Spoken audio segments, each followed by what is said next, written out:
guys.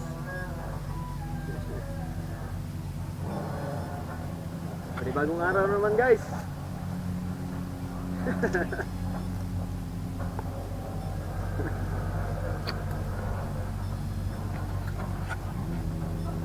Morning. Welcome ulit. Balik dagat na naman tayo.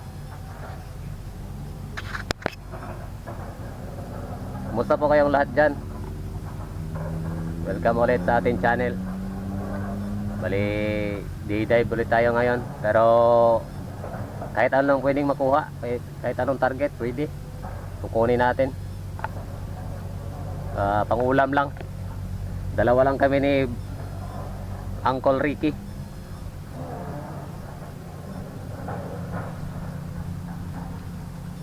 Yan po.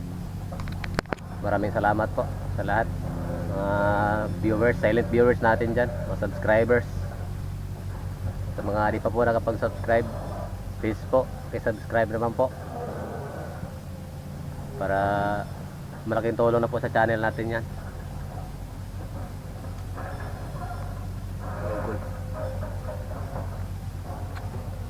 Shout out, Col.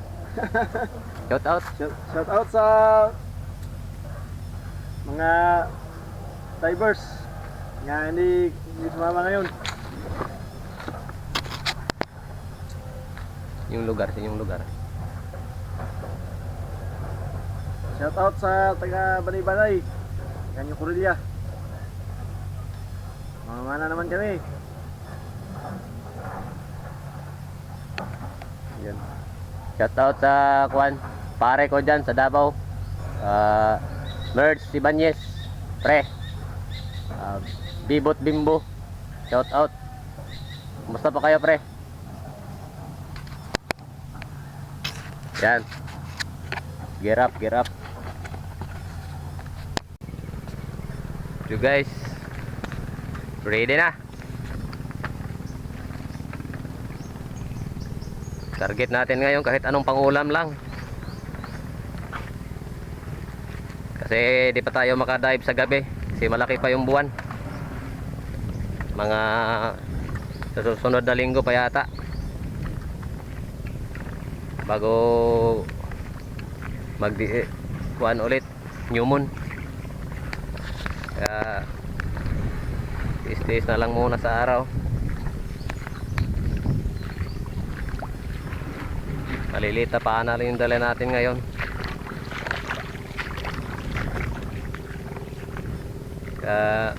Kahit anong pwede, seashell yun, siklam kung pwede, si cucumber yun. May nag-request kasi na may nagpakuha sa atin ng si cucumber. Gusto daw nilang kilawin, kaya try natin kung makakita tayo.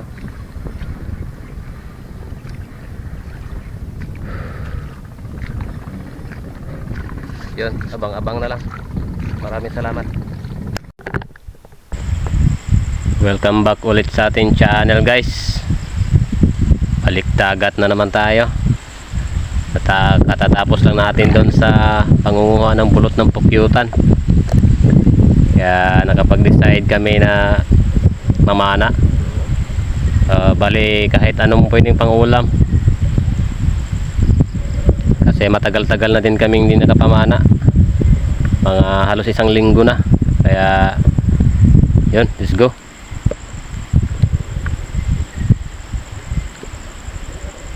Sa mga di pa po nakapag-subscribe, paki-subscribe naman po. Paki-pindot na rin ng notification bell para lagi po kayong updated sa mga videos pa nating lalabas. Maraming salamat po. Ito, unang dive natin. Grabe, napakalabo talaga ng tubig. Buti na lang itong camera natin mag-a-adjust ng sarili sa ilalim. Yan, naging kulay berde na yung ilalim. Napakalabo niyan dyan. At may nakita tayong isda pumasok sa may butas ng corals. Kaya inantay natin ng konti, kaso hindi talaga lumabas. Ayun, balik sa taas muna.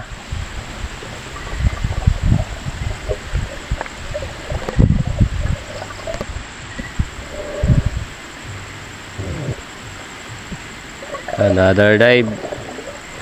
Nasa mga 4 hanggang 5 na di pa yung sinisisid natin dito.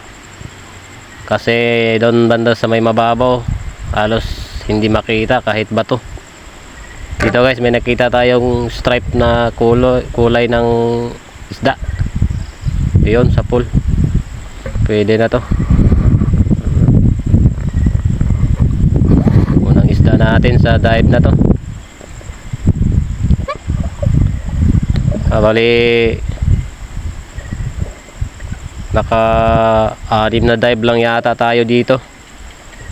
At di natin inaasahan na mag-stuck yung shop natin at matanggal yung flapper. Kaya 5 lang yung isda na nakuha natin. Pagkatapos ng 5, wala na. Hindi ko na ginamit yung pana kasi hindi na pwede gamitin. Ito guys, may nakita tayong stripe ulit na isda, kaso hindi na lumabas. Kaya di na lang natin pinilit. Balik ulit tayo sa taas.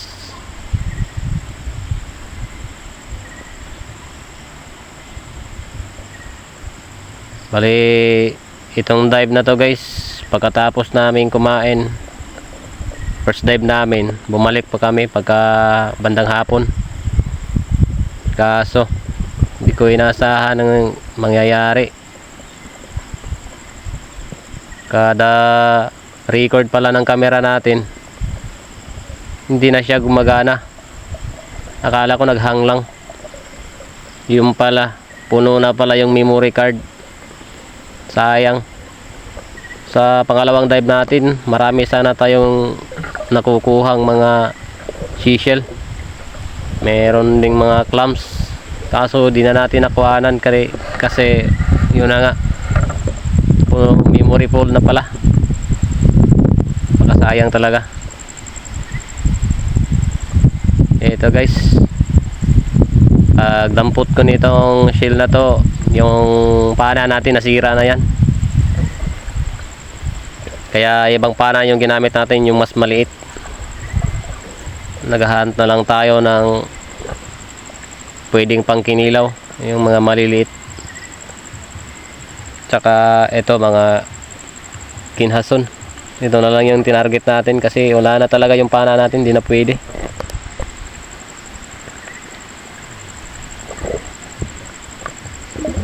So ito guys, may nakita tayong yali-yali kung tawagin to dito sa amin. May mga nakita at nakuha pa sana kung mas malalaki pa dyan, kaso hindi ko na talaga nakuha ng video kasi nakala ko naghang lang yung camera natin. Full memory full na pala. Ito guys, yung buko-buko tawagin dito sa amin. Marami sana yan, sayang talaga. Yun pa, buko-buko ulit.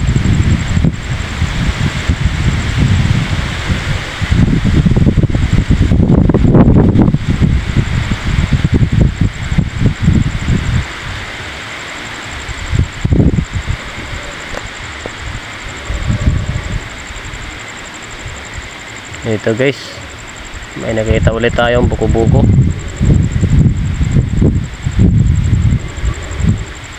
Napakahirap hanapin ng ganitong klaseng shell.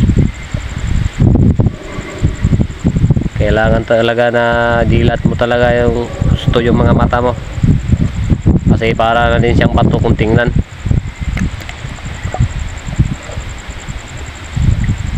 Ito guys, malapit na tayong ahon.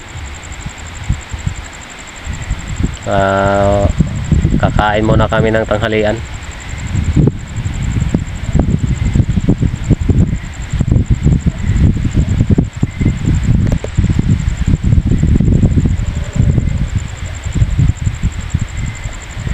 Ito yung panghuling shell na makukuha natin sa umaga.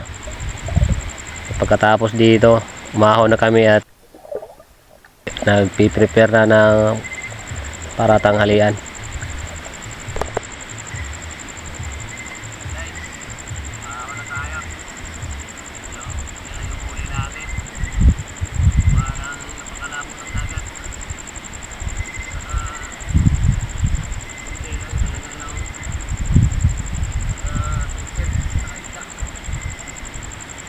Tira pa yung cover natin. Yan guys. Magabang na lang. Handa kami para sa ilaw. Mga maliliit. Ilawin natin. Yan guys.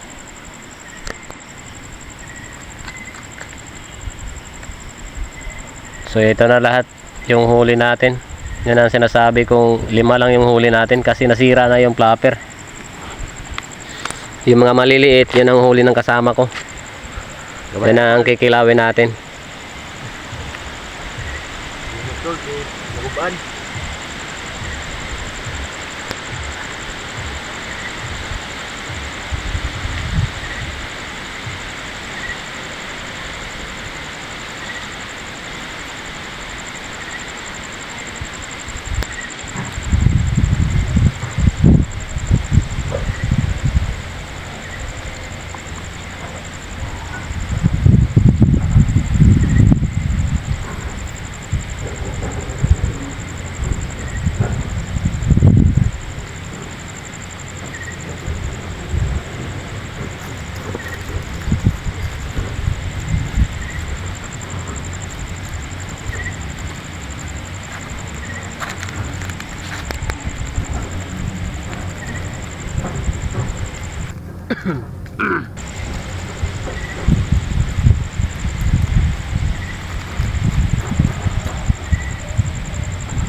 So yan guys, kain na.